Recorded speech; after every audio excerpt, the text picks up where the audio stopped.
whilst getting used to Zoom live stream. I have to upload the all the details separately. So the tags and the thumbnail. It's a very odd way of using it via Zoom, which ain't great at all. But it is what it is. We are here, we are rocking, and we are rolling. So, I mean, after that game, that nil-nil game, I'm just surprised at how you're looking at Arsenal and you're thinking, I wanted to see more from Arsenal, but Manchester City, they're the champions. They're the ones who should have taken the sword to Arsenal, in my opinion, as well. But let me hear your first thoughts of the game. Sorry, you looked at Pep Guardiola versus Mikel Arteta. How do you find that tactical battle from your point of view? Yeah, I mean, it's always interesting to see the student versus the master in these kind of scenarios. Of late, we've seen Arteta do a lot better against Guardiola. Yeah. Prior to that, I think City had beaten Arsenal in like four matches in a row in all competitions. But Pep Guardiola's best opponent statistically is Arsenal. He's never lost to Arsenal at home as well. yeah, at the Etihad, I was going to say exactly. They're Yeah, yeah. they're force for sure. I mean, 0-0. I mean, this match was dead. Let's be serious. But you mentioned it off there. The City, it wasn't their full strength squad, but same with Arsenal. Like Bukayo Saka, you could tell was definitely not 100% fit, and Mm. him coming off earlier than expected. I mean, he still played a lot of the match, but he to me wasn't looking great. Martinelli obviously not playing many minutes because of that as well, injured earlier in the week. And then yeah, City, both teams, I think it affected both of them to be fair, but to me this is a better result for City, absolutely, because I mean it's really the best result for Liverpool. Like after that match, I was thinking, somewhere Liverpool are sitting just so happy that that's exactly what they wanted. But I think for City, a draw is okay still. With Arsenal, I think they needed this win more for mentality, to keep it kind of going. I'm a bit worried now that we're going to see Arsenal turn the corner that they turned last season, and slowly start to unravel a bit. I think this might be the beginning of the end for Arsenal.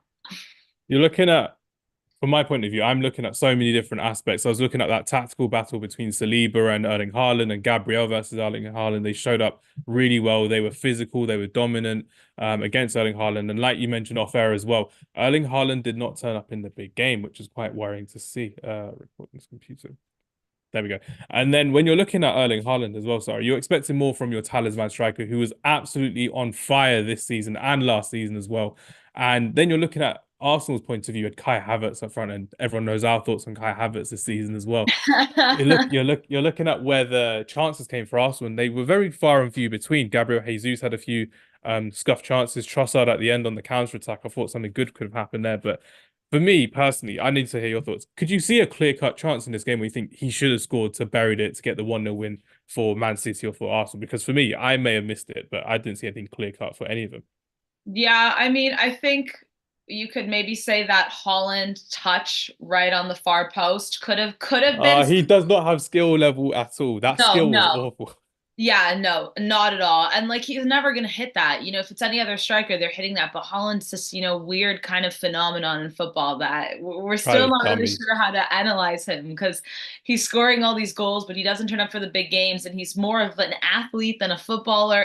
I really have trouble kind of analyzing and critiquing this guy as a player. But I mean, for Arsenal, I don't think there was anything substantial there either.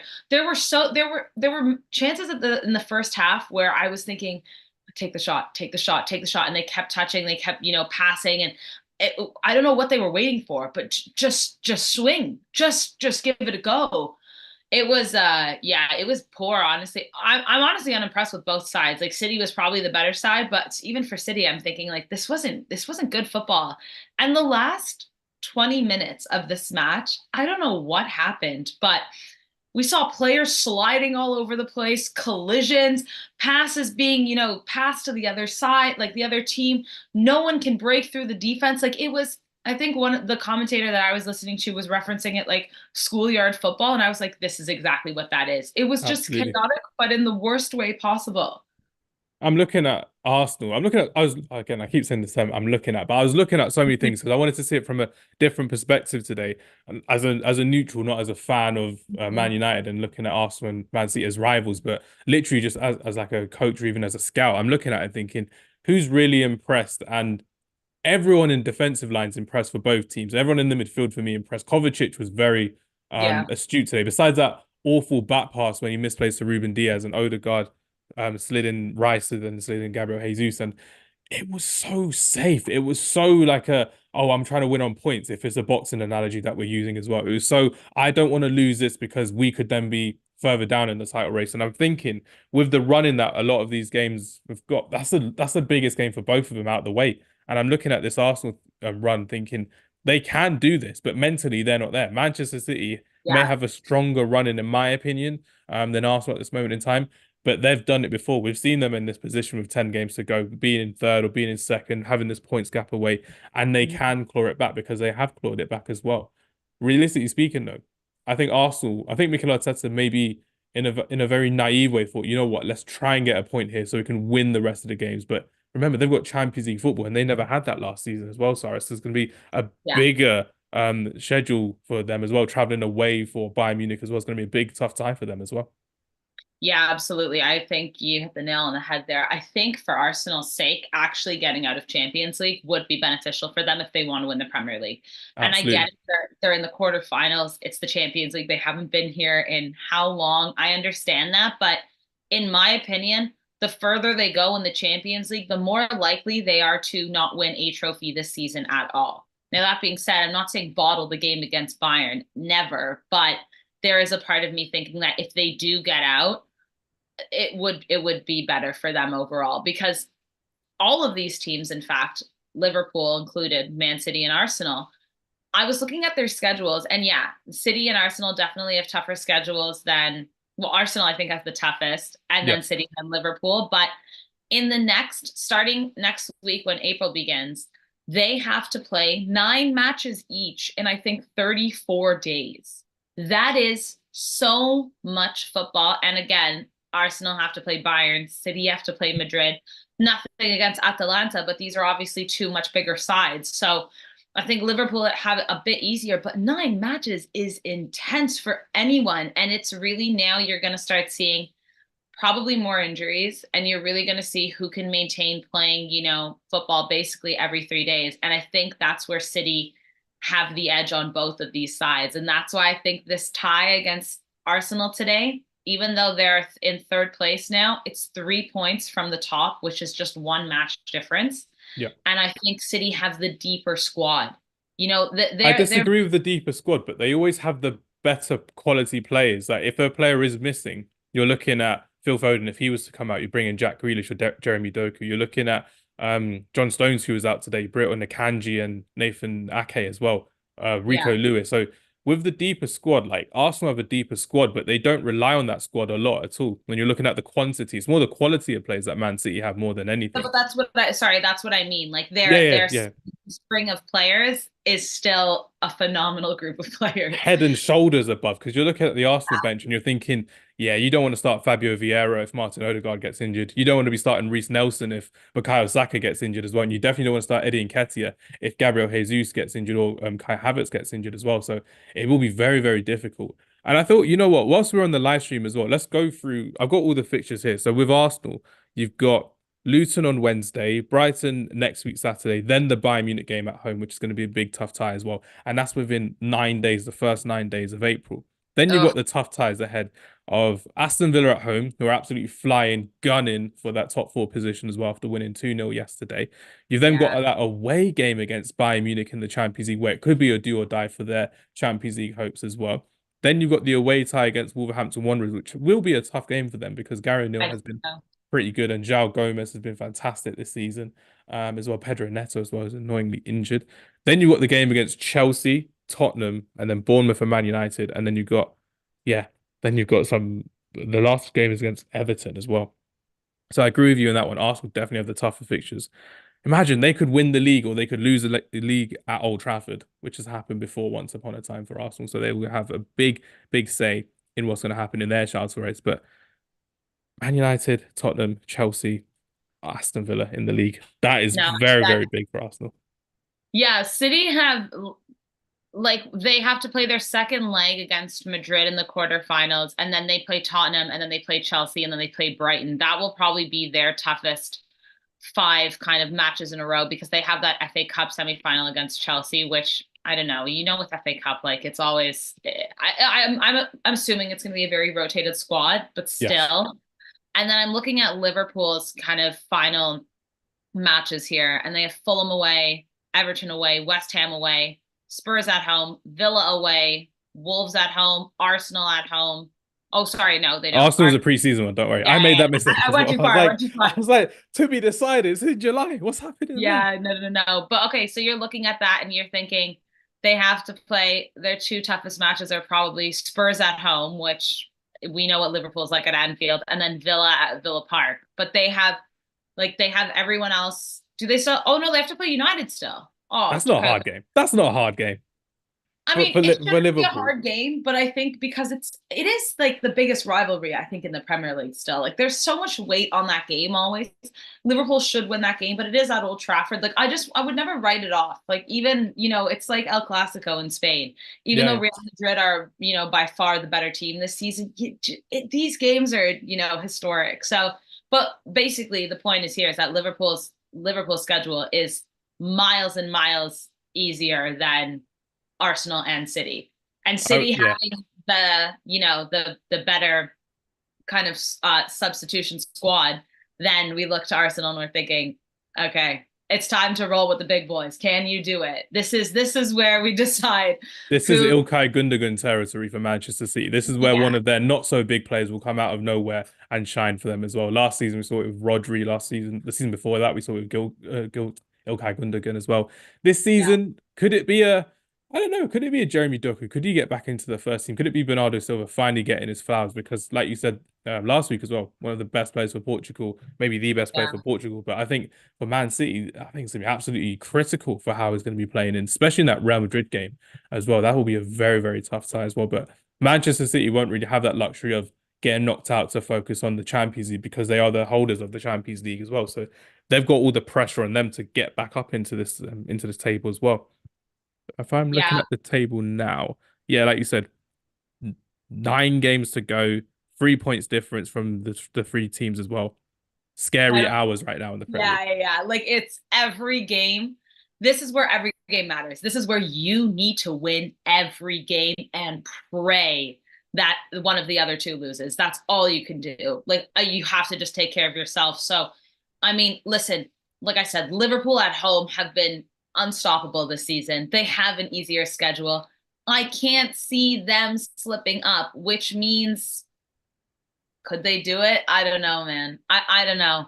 The It's nostalgia is there for Liverpool fans. They know they like even Trent Alexander-Arnold said it today in the press to Sky Sports in the UK. He was like, "This is our last dance." He didn't say it's Jurgen Klopp's last dance. He said this is our last dance. And when you're looking at that and you're thinking Liverpool really, really want this trophy, they don't care about the Europa League as much as they care about the Premier League because they want this Jurgen Klopp and Pep Guardiola rivalry to be actually a rivalry and not just one Premier League title in the 7 or 8 years that Jurgen Klopp has been in England. They want to show that actually the two titles that he's had and has done it in a season that wasn't affected by COVID-19 as well. So they are going to be they're going to be absolutely on fire because they are actually on fire, even with their injury depleted squad as well. Connor Bradley, Kwanzaa, all these younger players coming in, stepping up and playing the way Jurgen Klopp wants to play. It is very, very intimidating to see how Liverpool are fighting for this title and not letting up at all. Because there are some moments in games when you think, oh yeah, it's offside, it's not offside. But even today, there had a few offside calls that didn't go their way, but they still won. They were still convincingly the winners against Roberto De Zerbi's Brighton and Hove Albion. But before we get on to the next topic, let me hear your 1, 2, 3 as of this moment now, the last day of March. Liverpool, Arsenal, Man City. What's your 1, 2, 3 for this one? What's your prediction? I really want Arsenal to win. I wanted them to win last season too, just because I love. Unfortunately, I want them as well. I can't have Man City winning 4 times in a row. And Well, as a that Man United fan, I can't have Liverpool winning anything, was let alone the Premier League as well. So I need Arsenal to win. But yeah. Arsenal fans can be insufferable. Matthew, I'm looking at you for this one as well, Woo! Matthew. No, But do you yeah, know what? It's so funny. All my friends from the UK always say Arsenal fans are the worst fans, whether they're United or Liverpool or Chelsea, whoever they support. Spurs fans, of course, obviously, but all of my friends back home who are Arsenal fans are the most, they're the quietest, they're the most level-headed. To be honest, here in Canada, I mean, I think everywhere it's different, but the most brutal fans here are easily United.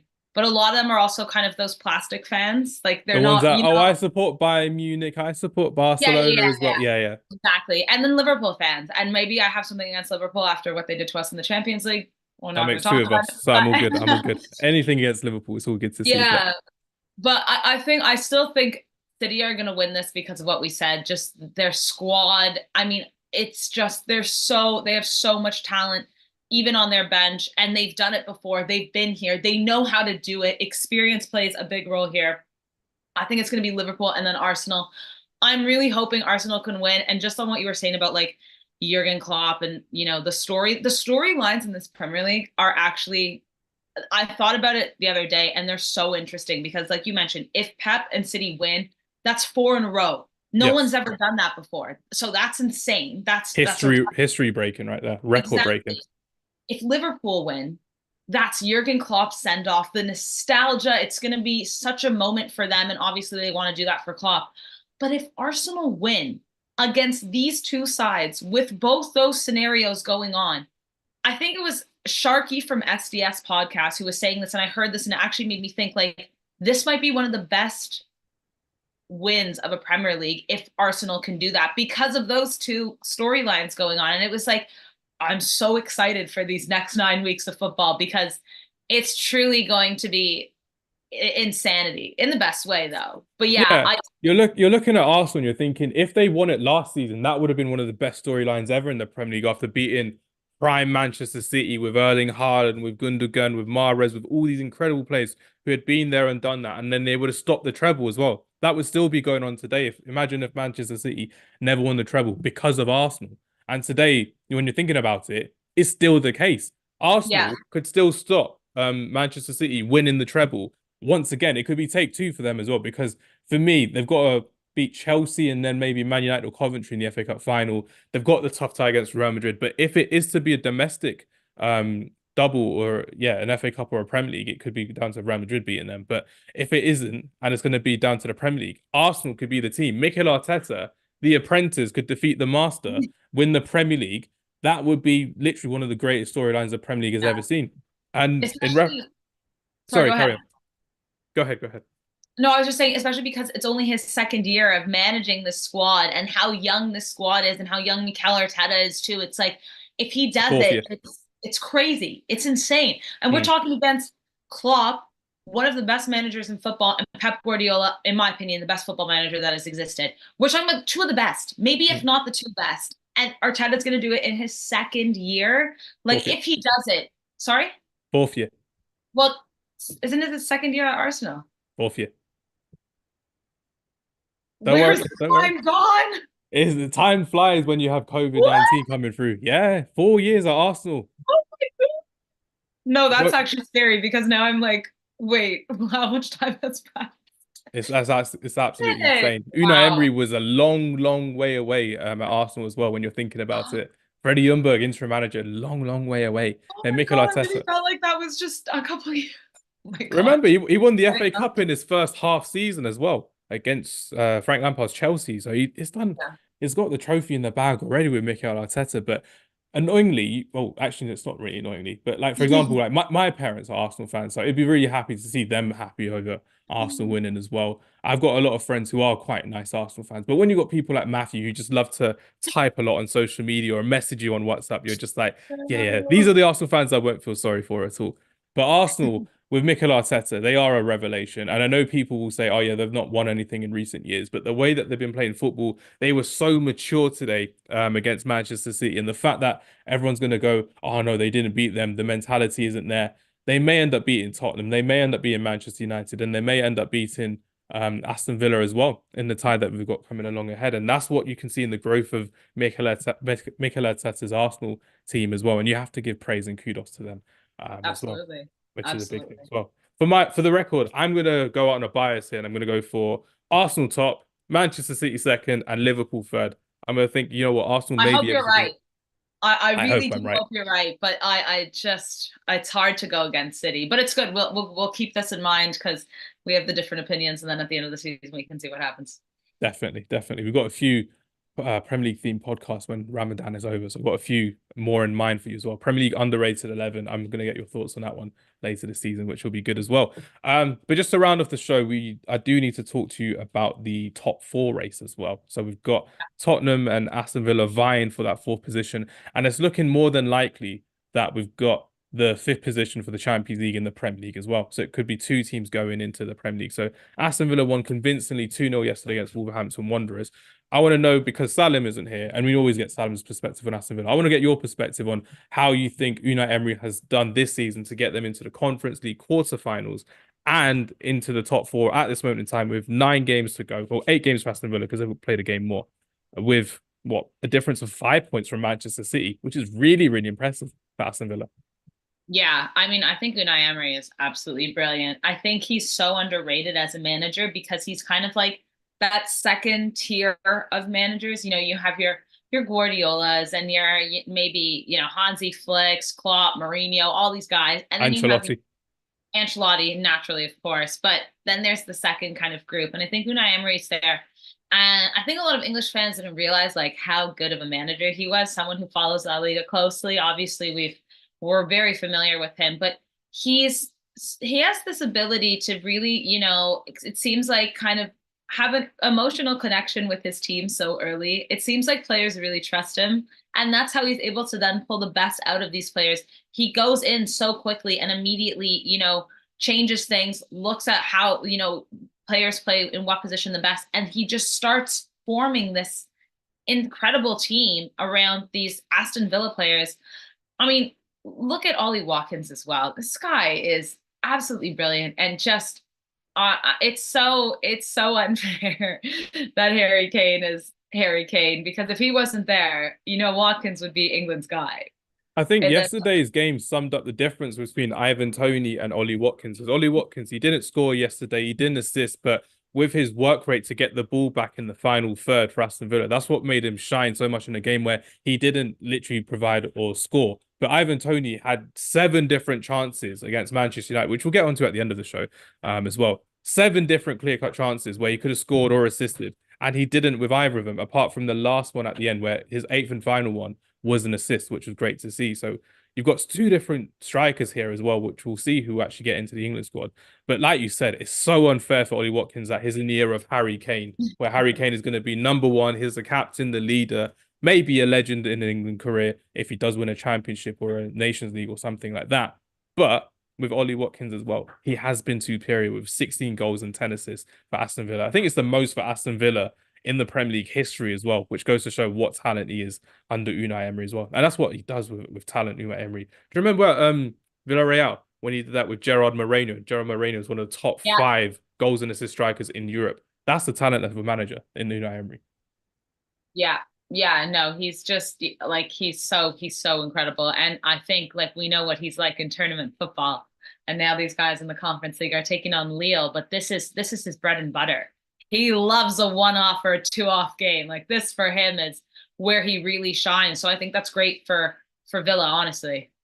I'm looking at this team as well. You're looking at Douglas Luiz, Dibu Martinez, your boy, Musa Diaby, my boy as well. Some of these Aston Villa players, they are playing out of their skin, and they are going to be challenging in the Conference League, like you said, against Lille. That's going to be a very tough tie. And a lot of people are suggesting they could get to the conference final with the quality that they've got in their side. And I think, you know what? Why not? Leon Bailey's absolutely fantastic. Musa Diaby is, for me, finding his feet at Aston Villa, and it's absolutely fantastic to see. But my underrated hero for Aston Villa, he's not really underrated anymore, but I think I'm going to give him his underrated flowers. You love him, and I love him as well. It's Pau Torres. Pau Torres has been absolutely fantastic for Aston Villa this season. His calmness on the ball, his composure. We're still seeing if he's going to be in that Spanish national team as well. We spoke about it last week. He was out of the squad completely. I don't get it because he just looks like a natural fit to be in that Spanish national side as well. But I want to hear your thoughts on Pau Torres, and if there is any other underrated players that you think from Aston Villa need to get spoken about today. I mean, yeah, Pau Torres is phenomenal. So He's cold. so It's good. so cold. And him and Unai Emery, like I love that they came over together, already had a bond, had a relationship. So that's always easier for the player and the manager as well. But he's played with the national team for Spain before. He's been, a crucial defender for the past couple of years now. I was a bit shocked to see him not even getting the call up. Now, I know Pau Cubarsí kind of plays in the same position. But that being said, Cubarsí is 17 years old. I think he absolutely deserves to be on the plane to the Euros. But I don't know. I don't think we're at a point where you're taking over Pau Torres. And Mm. then you have Aymeric Laporte as well. So is that why, maybe Luis de la Fuente was like, okay, we'll take Laporte and then we'll bring in Cubarsí to see how he does, and then maybe it was an experiment, but yeah, it's a bit of a slap in the face for Pau Torres, honestly, and I'm not really sure. Like I think he deserves to be on the Spanish national team 100%. So I do hope he makes it. I hope both of them make it. I'd like to see that as well. But yeah, he's fantastic. From an outside perspective, it'd be great if he doesn't go. But from a neutral perspective, you want to see the best players at the best tournaments playing in their best positions. And Torres and Lenormand, or Torres and Laporte would still be a fantastic back line as well for Spain as well. And Cubarsí is someone who is just getting the whole world purred over him as well, because he's just sublime. We saw him yesterday against was it Cadiz that you played in Las the Palmas, Las yeah. Palmas? Las Palmas. Rafinha with the goal as well. He's fantastic in that game. So Through balls he has, like he's so confident, and he for a just 17-year-old as well, but it's that's what I mean. crazy. Like him and Lamine, the way they like, don't even get me started on Lamine. But the fact that like Kubarsi realizes, halfway through a match, he's like, okay, we're not making moves with these lateral passes and trying to, go up the wing and cross it in. We got to get through balls. So he just and like his vision too. I'm thinking, how, when have you been able to learn this? You're so young. But it's one of those, yeah, I feel like very generational as well. Him and Lamine are really, I mean, Lamine's on another level, but he's really just like proving a lot. So I think he should be on the plane to Germany as well this summer, but we shall see. We shall see indeed. Aston Villa's running. They have some very tough ties as well. Manchester City next midweek on Wednesday. Then they've got the Brentford game. Then they've got the Europa Conference League against Lille. Then they've got Arsenal. Then Lille again. Then Bournemouth. Then Chelsea at home. Then Brighton and Aston Villa have Liverpool, the penultimate game of the season. They could be looking for the title, Liverpool, and Aston Villa could be looking for Champions League football. That will be a tough tie indeed as well. And then the final game is Aston Villa against Crystal Palace. It's so tough. It's It, so tough. The only thing I think they can hold on to is that I think Spurs is tougher. I yeah, think Spurs have maybe the worst like last 9 games out of maybe anyone. I'm The looking at the Spurs team now, and you're looking at it. We've said on the group chat yesterday, they get so many great late goals, and they work so hard tirelessly for 95 minutes, which is great. But I think it could catch up to them now as well. I know they're not in European football, they're not in cup football anymore, but there will be tougher games ahead. West Ham away is a big London derby for them as well at the Olympic Stadium for them. Then they've got a couple games in between. they have Newcastle to go to away. St. Jason. Yeah. Newcastle away is always a tough tie for Tottenham. Then you've got the games against Manchester City. Oh. Then you've got Tottenham versus Arsenal, the North London derby, which I believe Travis once said is the biggest derby in England. And I'm like, forget about it. It isn't, my friend. Don't be silly. Travis. Then you've got Liverpool against Tottenham the week after, At and you're like, Anfield? at No. Anfield as well. Tottenham have a big say in this title race as well. They have to play Man City, Arsenal, and Yeah, yeah. Liverpool all in one go. This is going to be incredible to see how Ange Postecoglou sets up against these three separate teams, these three title chasing teams. Let me hear your thoughts on Tottenham, and where do you think they can finish, especially with these incredible games that they've got coming up by the end of the season? Do you know what? I think this could be it for them. Their schedule is the toughest, like I said, but will Aston Villa crumble under the pressure of European football and playing those games if they keep advancing? Even the 2 Lille matches are going to be difficult, but if they do win that draw going forward, it's going to get tougher and tougher. So it's a matter of who can kind of maintain it more. Tottenham has a tougher schedule. That 3 weeks or 3 games in a row won't even be 3 weeks. It'll probably be like 3 matches in 10 days with the Premier League at this point. But that is going to be so difficult physically, mentally, emotionally for this team. I think I think because of that, not just those three matches, but the schedule in general, I think Aston Villa could finish in fourth. I genuinely think that I would agree. As a Man United fan, I would agree that Aston Villa have the best chance out of Aston Villa, Tottenham, and Manchester United to uh, finish fourth. And it pains me to say it, but they are looking the most likely, they're looking the most professional, and they're looking the most comfortable to finish in that top four race at this moment in time, in the last day of March before we get to the end of May, because anything can happen in football. But at this moment, Aston Villa looks so, so comfortable at the yeah. moment in time. Do you think it's going to stay the same? So right now I'm looking at it. Villa fourth, Spurs fifth, United sixth. Do you think United get into that Europa League spot? I Because right now they're 8 points behind Spurs. So even Yes. if Spurs lose, though, like Spurs could lose those three matches, but I don't think United are going to win all their last 9 games either. My thing is, we know Spurs bottle it season in, season out when they are looking for Champions League football, when they are looking for European football. We've Yeah. seen that happen, but I can't put my finger on where I've seen Spurs bottle it this season as well in the Premier League. We've seen them losing the FA Cup, losing the Carling Cup, League Cup, Carabao Cup as well. But Manchester United, which we'll get us on to after Spurs as well, there is no consistency there with what I'm looking at. I'm looking at a team that are probably going to go all I'm looking at a team where they can put all their eggs into one basket, the FA Cup, beat Yeah. Coventry City, look to have a grand finale against Chelsea or Manchester City, most likely Manchester City at Wembley at the end of the season, and look to get a trophy for their lackluster performances this season, with all of their injuries that they've had, with their lack of style of play, with their lack of confidence, consistency as well. It's very worrying to see how Man United will go into this thinking, yeah, we can still do this. It's mathematically, it's not over. Mentally, I think it's over. I think a lot of these players have checked out from what I've seen.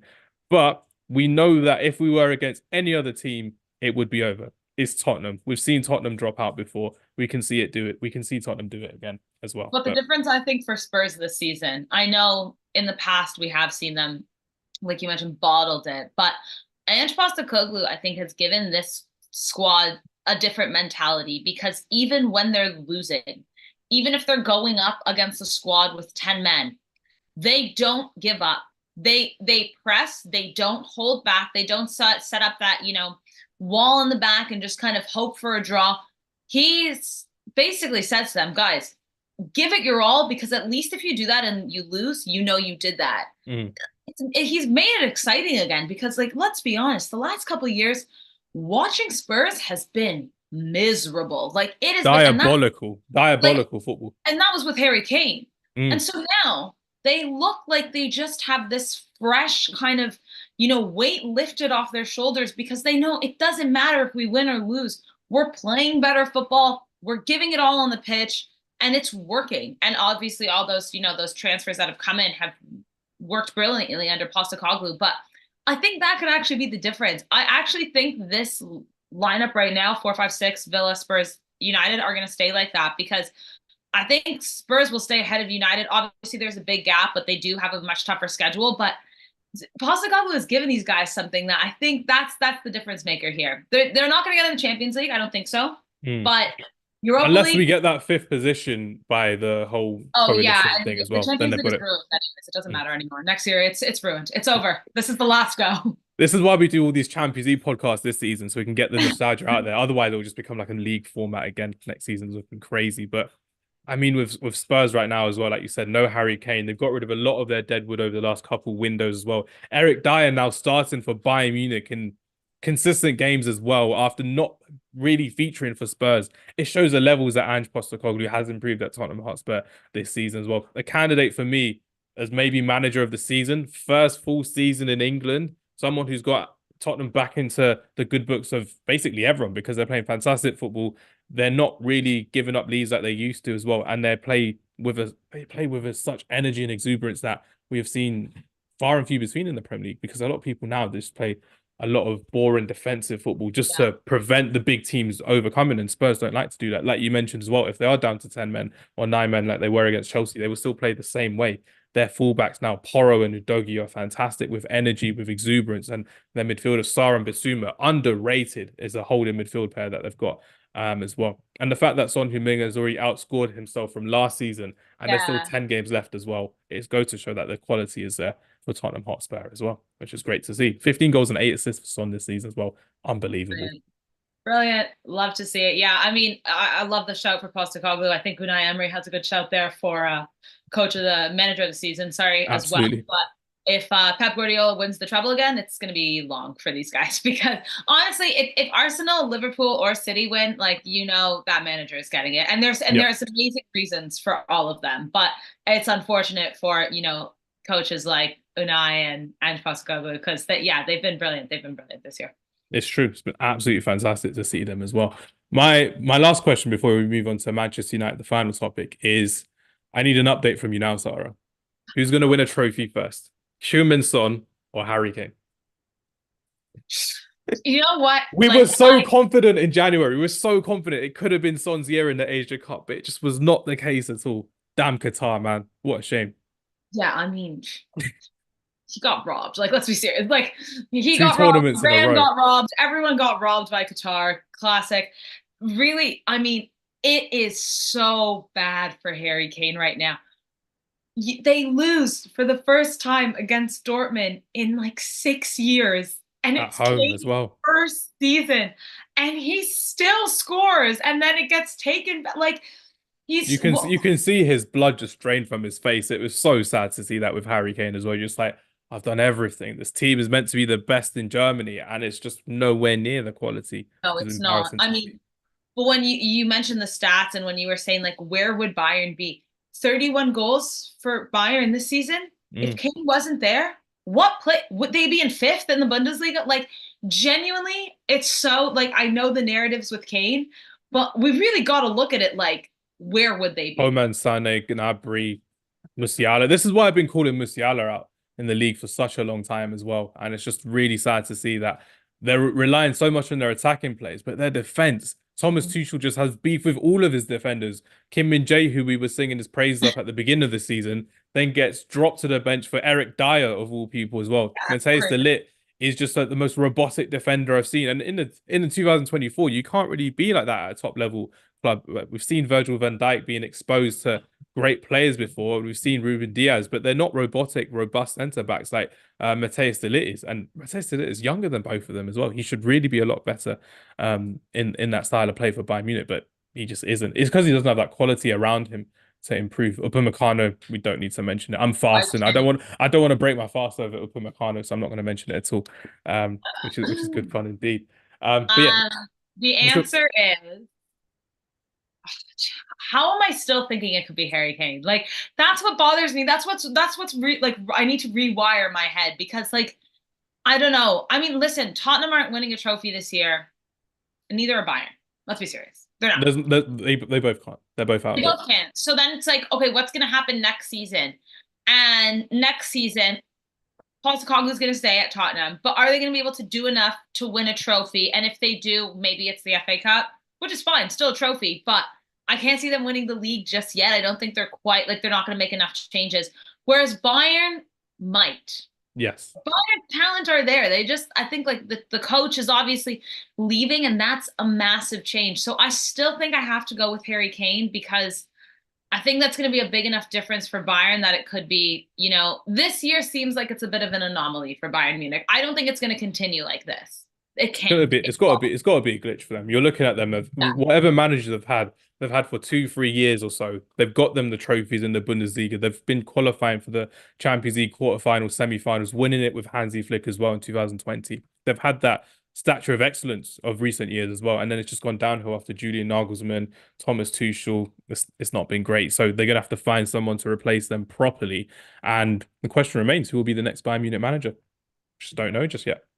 No, it better not be Jurgen Klopp. He better not betray his Dortmund legacy just to go to Bayern Munich. It better not. No, there's no way. He definitely will be taking a break. I think he won't manage for the entire season next season. He needs to go to, Ibiza or Marbella or wherever and just lie on a beach and just have his beers and just hang out. And I think he really needs to like have a moment away from football. But I think that could mean he could come back and be ready again to coach because it is taxing on everyone involved, you know? So if he gets ahead of it, I think he can prolong his managerial career instead of, you know, pushing and pushing and pushing and breaking eventually. Yeah, it's true. I mean, it happened with Pep Guardiola in 2013, I believe, when he had this Yeah. sabbatical as well. It worked Went so to well for New him. York. Just enjoyed it. He enjoyed his time away, enjoyed his time with his family as well, which is great to see.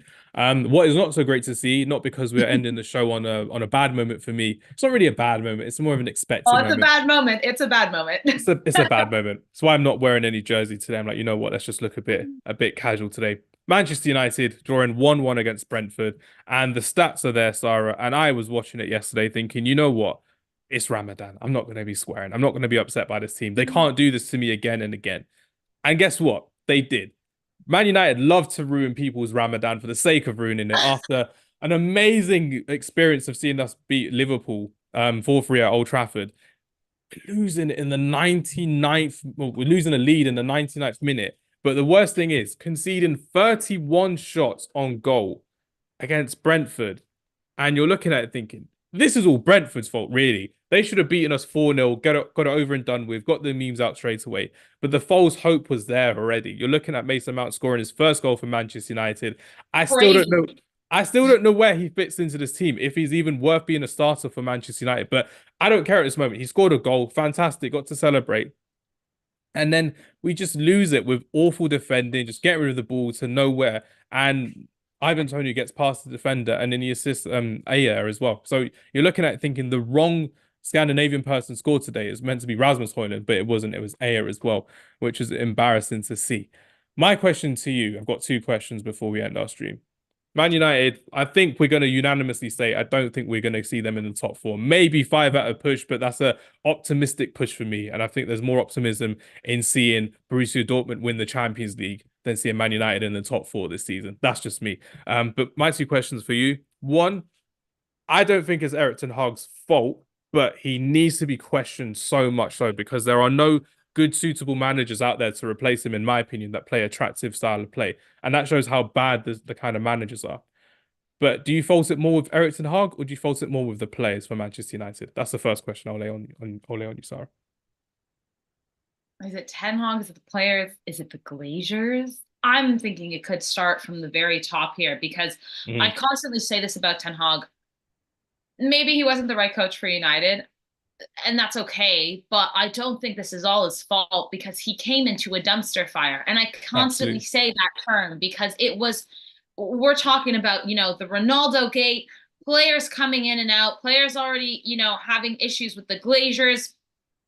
No one's been a good manager since Alex Ferguson, which was when? Like, Yeah. genuinely, there hasn't been anyone good that's, you know, really brought something to the squad. So you bring in someone like Ten Hag and everything's already going badly.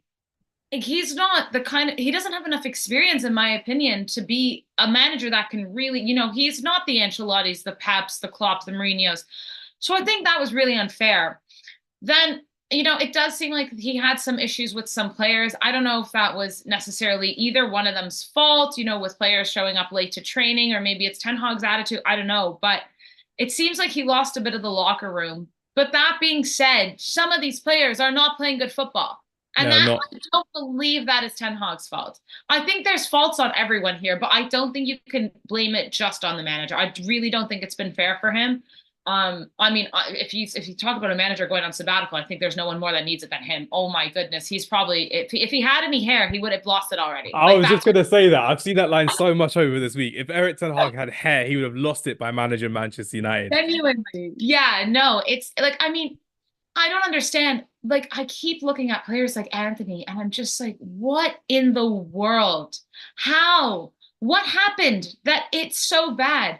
Even Marcus Rashford, Bruno Fernandez, like genuinely, who's been the best player for Manchester United this season? We have two, and one of them joined you guys just in January, and that's Rasmus Højlund. The other one, probably Rasmus Scotty. Højlund joined in the summer, but he started Oh, was scoring in it? December. Yeah. Sorry, okay, okay. So Rasmus Højlund, and then probably Scott McTominay. You Two got best players. Diogo Dalot, Rasmus Højlund, Yeah, Scott McTominay. And then if you want to at a stretch, put Kobbie Mainoo in there after making his first appearance in Four, November. fine, sure, Four.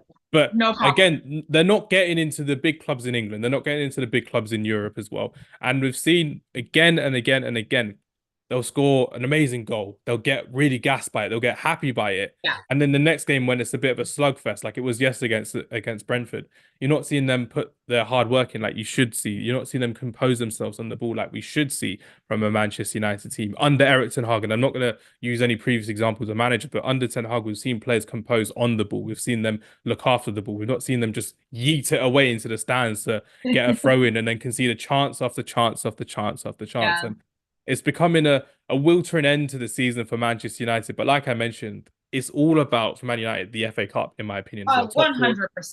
Top four Yeah. seems to be gone. My question to you is, Sarah, can Manchester United win the FA Cup this season? Yeah, they absolutely can. I think when it comes to FA Cup, we look at a lot of these teams, and there's always anything can happen in tournament style football. We constantly say this, but when you look at probably the biggest opponent is Manchester City. Yes. They're in the Champions League, they're in the Premier League. They care about this the least. This is this is a reboot of last season. This is a copy and paste of last season for Manchester City. It is. And I get it. They want to win the treble, but if they're having to, rest a couple players because they have to play Real Madrid, then they're going to. That's what they will. Let's play our starting 11 against Manchester United in an FA Cup final because we can probably beat them with our bench.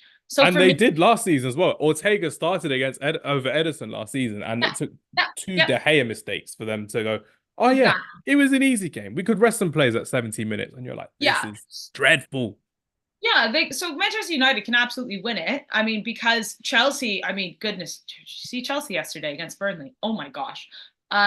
You can tell there's a bias towards the big six clubs in England as well when you're getting Vincent Kompany sent off for a foul that wasn't a foul, and then Raheem Sterling missing an easy header for an England international to do so. Worrying signs for Chelsea. Yeah. So do you have Chelsea? You have City, you have Manchester United, you have Coventry City, Coventry. I mean, I'd love to see them win, but it's going to be tough for them, obviously. So United can win. It's tournament. It's a lot of rotated sides. You don't know who you're going to play, but that's what they're going for at this point. So I agree. Put it all in there because you know what? Give up. That's where I'm at because I'm just like, you guys like they need to go on a retreat like as a team. They need to go to as we see on the internet, they need Jesus. They need the Lord to help them right now because this is how bad it is for Manchester United and for Eric Ten Hag as well. It's quite crazy. And it's just really funny because you're like, oh, maybe next season will be better. Nah. Maybe the season after, nah. And you're just like, oh yeah, we won a trophy. Yeah, but we lost 7-0 to Liverpool. Oh yeah, we did well against Liverpool this season. But we've got 0 goal difference and we're out of the Champions League race as well, which is very worrying as well. But my final question to the audience after I've answered after I asked Sarah as well is who is Manchester United's player of the season this season? So we've seen Rasmus Højlund shine after December, scoring goals and creating assists. We've seen Diogo Dalot become the most consistent player in a Manchester United shirt from right back. We've seen Scott McTominay become Scott McClutch Tominay this season after scoring so many goals in injury time and scoring as like a late runner arrival into the box as well, which is great to see.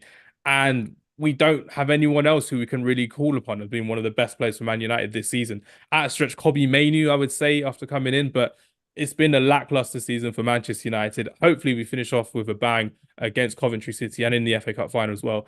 But for me, watching this season, I think we're not going to make the top four. As much as optimistically, I want to say Man United will finish fourth after this weekend, time will tell. Maybe that's what happens when I'm fasting, Sarah. I see football a lot clearer now as well. Hey, honestly, maybe. Yeah. Maybe. I was adamant the whole season. Fourth. We're going to get fourth. It's going to happen.